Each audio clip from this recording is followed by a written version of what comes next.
আপনারা দেখছেন নিউজ 24 নবীনগর, সত্যের পক্ষে অঙ্গীকারবদ্ধ। টিয়ারা গ্রামে রক্তক্ষয়ী সংঘর্ষে অস্থিরতার মহানায়ক শিশু মিয়া, কার শক্তির উপর নির্ভর করে চলে শিশু মিয়া।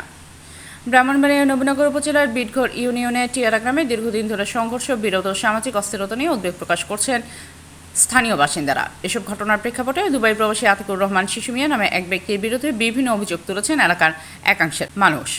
স্থানীয়দের অভিযোগ, গত 1.5 বছরে এলাকায় সংঘটিত একাধিক বিরোধ, মারামারি ও সংঘর্ষের ঘটনায় শিশু মিয়ার নাম বারবার আলোচনায় এসেছে। অভিযোগকারীদের দাবি, রাজনৈতিক পট পরিবর্তনের সঙ্গে তাল মিলিয়ে বিভিন্ন সময় আওয়ামী লীগের এমপিদের সঙ্গে তাল মিলিয়ে চলত। এখন আবার স্থানীয় বিএনপি এমপির প্রভাব খাটিয়ে যেমন খুশি তেমন দাঙ্গা ঝামেলা ঝগড়া করছে এলাকায়। রাজনৈতিক প্রভাবশালী মহলের সঙ্গে সম্পর্ক বজায় রেখে এলাকায় প্রভাব বিস্তারের চেষ্টা করে আসছেন তিনি। যখন যে দল ক্ষমতায় থাকে সে দলের তাবেদারি করে এলাকার আধিপত্য বজায় রেখে চলা তার স্বভাব। সে আসলে কোনো দলের নেতা বা কর্মী নয়, যে দল ক্ষমতায় থাকে সে দলের লোক, যাকে বলা হয় সুবিধাবাদী।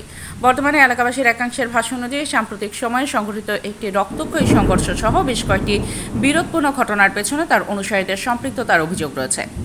তবে এসব অভিযোগের বিষয়ে এখন পর্যন্ত কোনো সরকারি তদন্ত প্রতিবেদন প্রকাশিত হয়নি এবং সংশ্লিষ্ট কর্তৃপক্ষের পক্ষ থেকে আনুষ্ঠানিক কোনো বক্তব্য পাওয়া যায়নি। স্থানীয়দের দাবি, দীর্ঘদিনের এসব বিরোধ ও উত্তেজনার কারণে টিয়ারা গ্রামের স্বাভাবিক পরিবেশ ব্যাহত হচ্ছে। তারা মনে করেন প্রকৃত ঘটনা উদ্ঘাটনের প্রশাসনের নিরপেক্ষ তদন্ত অত্যন্ত জরুরি। এলাকাবাসী অভিযোগগুলো সত্যতা যাচাই করে প্রয়োজনীয় আইনগত ব্যবস্থা গ্রহণের আহ্বান জানিয়েছেন। একই সঙ্গে তারা গ্রামের শান্তি, শৃঙ্খলা ও সহাবস্থান নিশ্চিত করতে প্রশাসনের কার্যকর হস্তক্ষেপ কামনা করেছেন। সচেতন মহলের মতে কোনো অভিযোগের সুষ্ঠু তদন্ত ছাড়া কাউকে দোষী বা নির্দোষ বলা যায় না। তাই ন্যায় বিচারের স্বার্থে অভিযোগের পাশাপাশি অভিযুক্ত ব্যক্তি বা তার প্রতিনিধিদের বক্তব্য সমান গুরুত্বের সঙ্গে বিবেচনা করা প্রয়োজন। এই বিষয়ে প্রশাসনের কাছে দ্রুত তদন্তের মাধ্যমে প্রকৃত সত্য উদ্ঘাটন এবং আইন অনুযায়ী প্রয়োজনীয় ব্যবস্থা গ্রহণের দাবি জানিয়েছেন স্থানীয় বাসিন্দারা। এমন চলতে থাকলে গ্রামের সৌন্দর্য, আগামীর ভবিষ্যৎ হুমকির মুখে। গ্রামের সহজ সরল জনতার ভবিষ্যৎ নিয়ে খেলা বন্ধ করাই এখন জরুরি। Desk news 24 Nabinagar, Brahmanbaria.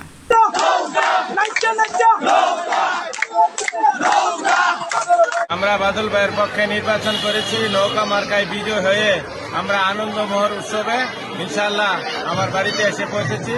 সবার কাছে আমি অত্যন্ত ধন্যবাদ জানাচ্ছি এবং সুষ্ঠু সুন্দর নির্বাচন হয় একটা আমরা আনন্দমোহর দিন কাটাইছি। আজকে যেমন আমরা ঈদের চাইতে আরো বেশি আনন্দ পেয়েছি। বাদল ভাইয়ের মার্কা, নৌকা মার্কা, আমরা বিপুল ভোটে জয়ী হয়েছি।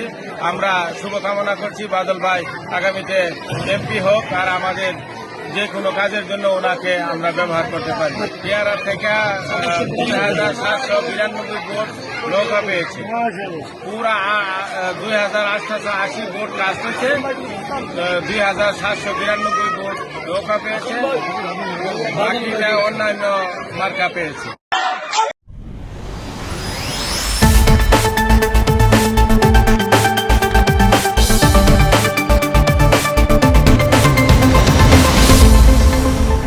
আপনারা দেখছেন নিউজ 24 নবীনগর, সত্যের পক্ষে অঙ্গীকারবদ্ধ।